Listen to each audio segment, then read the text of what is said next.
Hi friends, मेरा नाम अर्पित शर्मा और आज का टॉपिक है डीसी शंट मोटर पे स्पीड को कैसे कंट्रोल करते हैं। तो सबसे पहला मेथड है हम लोगों का फ्लक्स कंट्रोल मेथड और सेकंड है हम लोगों का रियोस्टेटिक कंट्रोल मेथड। तो सबसे पहले हम लोग देख लेते हैं फ्लक्स कंट्रोल मेथड। तो फ्लक्स कंट्रोल मेथड को समझने के लिए सबसे पहले समझना ये जरूरी है कि डीसी शंट मोटर क्या होता है। तो डीसी शंट मोटर जो होता है वो फील्ड वाइंडिंग और आर्मेचर वाइंडिंग जो होता है वो हमेशा पैरेलल में कनेक्ट होता है। अब समझते हैं हम लोग फ्लक्स कंट्रोल मेथड। तो फ्लक्स कंट्रोल मेथड में स्पीड को चेंज करने के लिए या वेरी कराने के लिए फील्ड वाइंडिंग के साथ सीरीज में एक रियोस्टेट को जोड़ देते हैं जो कि वेरिएबल होता है। और वेरिएबल रियोस्टेट के मान को अगर हम लोग चेंज करेंगे तो हमारा जो फ्लक्स है वो हमारा चेंज होगा, जिससे मोटर की स्पीड फिक्स स्पीड से ज़्यादा होगी, क्योंकि जो स्पीड होता है वो इन्वर्सली प्रोपोर्शनल होता है 1/, फ्लक्स के। ओके, तो फ्लक्स के अनुसार से ही हमारा स्पीड जो होगा वो वेरी करेगा। यानी फ्लक्स को इंक्रीज करेंगे तो हमारा स्पीड डिक्रीज होगा और फ्लक्स को डिक्रीज करने से स्पीड हमारा इंक्रीज होगा। ओके, सेकेंड मेथड है हम लोगों का आर्मेचर और रियोस्टेटिक कंट्रोल मेथड। ओके, तो इसमें जो रियोस्टेट होता है वो आर्मेचर वाइंडिंग के साथ सीरीज में कनेक्ट होता है। ओके, तो यहाँ से हम लोग रियोस्टेट को वेरी कराएंगे, उसके अनुसार से हमारा IF चेंज होगा। ओके, यहाँ पे फील्ड करंट है IF, इसके अनुसार से ही हम लोगों का जो मोटर की स्पीड है वो निर्धारित स्पीड से कम होगी।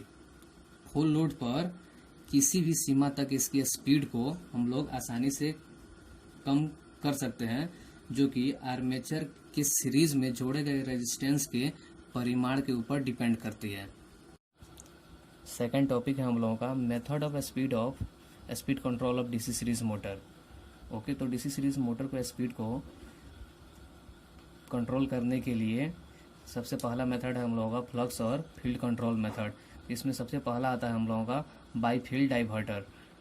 अब हम लोग समझते हैं इसके डायग्राम से। तो इसमें जो डाइवर्टर होता है वो हमारा सीरीज फील्ड वाइंडिंग के पैरेलल में कनेक्ट होता है। ओके, जिसके कारण IF मतलब फील्ड करंट और फ्लक्स दोनों चेंज होगा।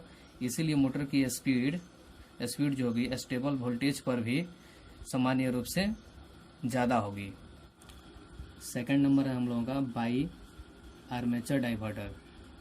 तो समझते हैं इसके डायग्राम से। तो आर्मेचर जो डाइवर्टर होता है वो आर्मेचर के साथ पैरेलल में कनेक्ट होता है। ओके, तो जैसे ही हम लोग आर्मेचर डाइवर्टर को चलाएंगे तो IA का मान परिवर्तित होगा, जिससे मोटर की स्पीड सामान्य रूप से कम होगी।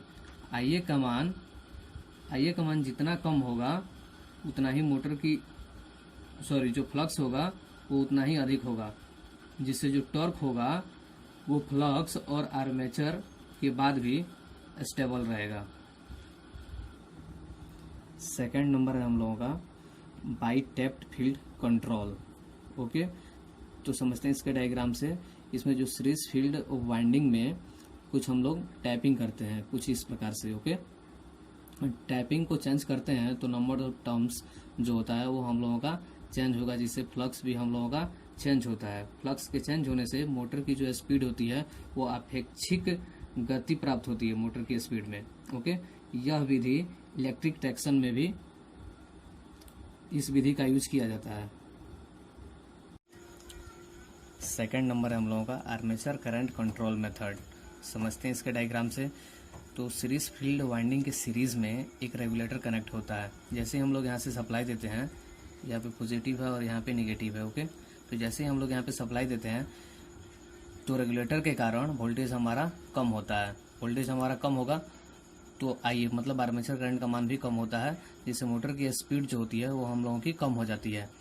इस मेथड का यूज मतलब आर्मेचर करंट कंट्रोल मेथड का यूज केवल डीसी सीरीज मोटर के स्पीड को कम करने के लिए किया जाता है।